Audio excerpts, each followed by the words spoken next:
Hello everyone, and thank you for joining me in today's edition of Access Sportsnet.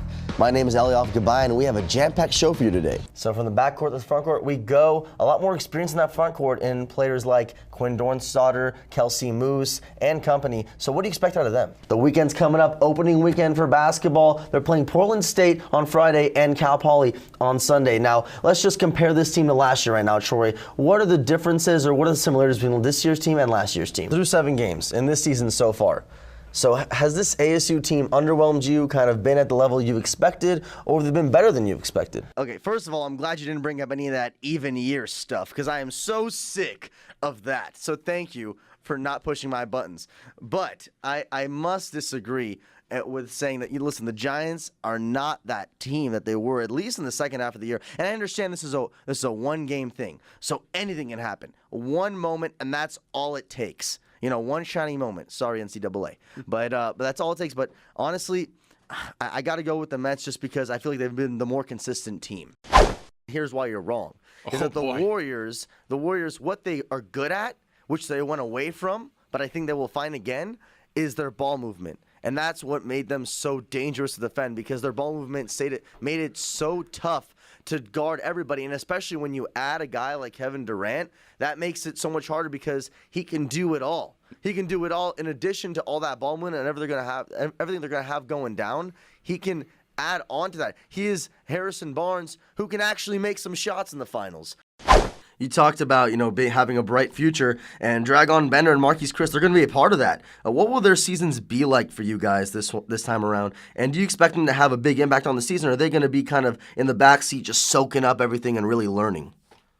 I think, one thing about a journey, you can never predict it. Anyone can tell you what's about to happen. They're just guessing. So one thing we realize is we capture today, we dream big, we teach, we let people grow, and we understand greatness is the destination and winning championships. But everyone has their own pace. So whatever that pace is, it is what it is. And it's going to be nothing but positive and uplifting. I don't know if I saw it on maybe Backstage Lakers, but I remember that you and Kobe faced off in ping pong, and you actually beat him, and then he ended up buying a ping pong table for his house to come back and beat you. What was the second round of that? I got to know the ending. All right, well, first of all, I crushed Kobe. Okay, this was not a close game, and not only was it one game, it was 2 games because he insisted that we play a second after I destroyed him. Now, I say that slightly tongue-in-cheek because I'm sure that Kobe now, having had a table, if we ever played again, which I doubt, I'm sure he would beat me. Now, I'm not going to – actually, hold on. I was saying that to try to be PC. I'm not going to give it to him. If I'm, I'm going to try my best to win. I've faith in myself and my abilities. However, he is 6'6", with maybe the biggest sack in the history of athletes, right there with Jordan. So you probably don't want to bet against Kobe. However, I don't think he bought the table specifically to beat me. I think he bought it because he's like, all right, look, I don't like losing to anybody and anything. Right. And if I'm going to be losing to our sideline reporter, in ping pong, like, look, it's time to step my game up a little bit. So my assumption is that he has, and he plays his daughters now, and he just is completely merciless, and beats them every single time they play, which is what I will do to my 2 young sons, the second that they come of age. So, I'm glad that you brought that up. Yes, it did happen. It's my claim to fame. I did beat Kobe in one thing in my life, and that makes me feel very good. Hey, man, good on you, man. More than most of us. So I'm obviously a big-time Dodger fan. I got to ask you guys to break down the wild card series. Obviously, Steven Strasburg being out hurts the Nationals a bit, but how do you think the Dodgers match up with the Nationals? I think they match up beautifully, to be honest with you. All season, they were taking it to the Nats' house. I mean, they were playing well when they played the Nationals, and for some reason, I had a feeling they were playing the playoffs, so I paid extra attention to these games. And I got to tell you, I am happy with how the Dodger blue men have been playing. They've been solid throughout when they're playing Washington, and I'm excited for this series. It should be a good one. It's always a good one between the Dodgers and the Nats, but I have the Dodgers, to be honest with you. And what about Luke May, man? Way to step up in a time of need. That not just that one shot. He was balling down the stretch of that game. He was absolutely balling. He was so consistent, so reliable for them, and that was huge. This man was a walk-on. Yeah, He was a walk-on. That's Weston. unbelievable. That is what these stories are about. That is what March is about. These guys that come out of nowhere and shock the world. And that's exactly what he did. I mean, it's respect to Kentucky. Oh, of course. They beat that John UCLA Calipari. team. They beat that UCLA team that it was supposed to be such a good game, but Kentucky really handled it really well. They really showed they wanted it more. Yeah, and Lonzo That's when Ball didn't shoot well When that I game. was watching that game, it gave me the impression that they wanted it more than UCLA, and it straight up was that. Lonzo Ball, listen, I'm not going to say this was why he struggled, but it might have been in the back of his mind that Magic Johnson was there to watch him in a big game. See, who am I drafting? Let's and see the Lakers here. having the number 1 or over 2 overall pick. We'll see. We'll see if they get the top 3. But who am I drafting? De'Aaron Fox. Well, he's sure balled. He made his case in front of Magic Johnson. If you don't want to give Westbrook the MVP, okay, all right, that's fine. That's fine.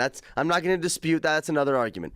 But telling me he's not in the race, coward. Listen, I really respect Colin Cowherd. I either agree with him or disagree with him, but too. he always backs up whatever he says with facts and statistics. I get it, but let's break this down. Go for it. Saying there are 6 players on his team with a better shooting percentage is extremely flawed. I mean, 3 of the 6 that he mentioned and he was referring to, they were big men. So obviously they're going to have better shooting percentage. They're shooting around the rim, right? The reason Russell Westbrook has a bad shooting percentage in general is because, yes, he's taking some weird shots, but I'd rather take Russ shooting a 3 fadeaway over a double team over Andre Robertson shooting a 3 anyway. Oh, yeah. All right, so you got to kind of pick and choose. It goes back to that old argument, that Kobe argument, like, okay, do you want Kobe shooting, a crazy shot, or would you rather have one of the other schmoes that were on his team back in 06 or 05 taking that shot? I'd rather have Kobe. I'd rather have Russ. And, yep, his shooting percentage is going to take a hit, right? LeBron is shooting close to 55%. That's true. The guy is a monster. No debating it. But let's not forget his team. He has a great team to rely on. He has Kyrie Irving, when healthy, Kevin Love. He's got a sweet team to rely on, so he doesn't have to take all the shots or the craziest shots, and he doesn't have to be doing that. He can take it easy and take some solid shots because he doesn't need to, right? Then we go on to his next point, ball hog. Delusional ball hog. That's too much. All right, the guy is averaging about 10 assists a game. I can't say the guy's a ball hog if he's averaging 10 assists a game. Shot selection, yes, questionable at times. But ball hog, I mean, I just can't come to terms with that if he's averaging 10 assists a game, you know what I mean? Now, of course the Thunder are going to be 0-4 against the Warriors, man. Look at the roster difference. Yeah. Russ can't do it all on himself. No. Come on, man. This guy has scored, 58 at times, and they still lose. You can't blame the one guy for that. I mean, the Warriors are so good.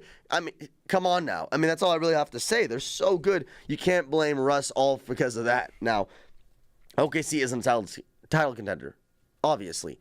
But Russ is doing everything he can to put them in the best position. They're in between 6th and 5th in the West right now. I mean, this is as good as it's going to get for this team, and Russ is doing everything. Without Russ, this team is bottom 5 in the West, and that's no question. If Russ isn't in the race, man, I don't know who is. Arizona State made it a much better contest than most expected against UCLA, but ultimately it came down to size and fatigue. Size because, UCLA was just a much bigger team. They grabbed 17 offensive rebounds, which led to several second-chance opportunities for them on offense. Fatigue because ASU starters played 199 out of the possible 200 minutes.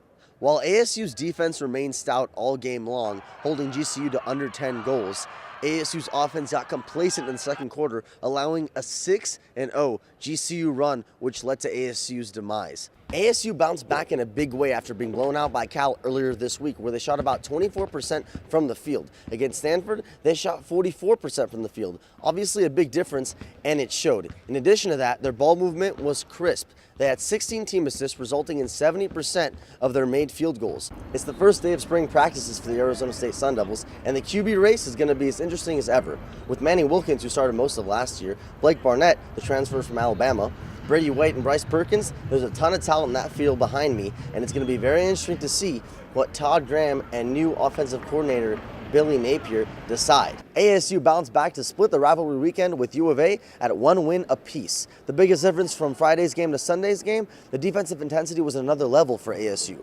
forcing U of A to have 25 turnovers on Sunday's game compared to 11 turnovers on Friday's game. In addition to that, they forced the Wildcats to shoot 15% from three-point range on Sunday's game compared to 44% on Friday's game. ASU now stands 3-2 overall after the South Point Thanksgiving Shootout Tournament, going into the ASU Classic that starts in December 3rd and goes into December 4th, which will surely test the team's stamina and ability to grind out some wins. But for now, from South Point Arena in Las Vegas, Nevada, I'm Eliav Gabay reporting for Cronkite Sports.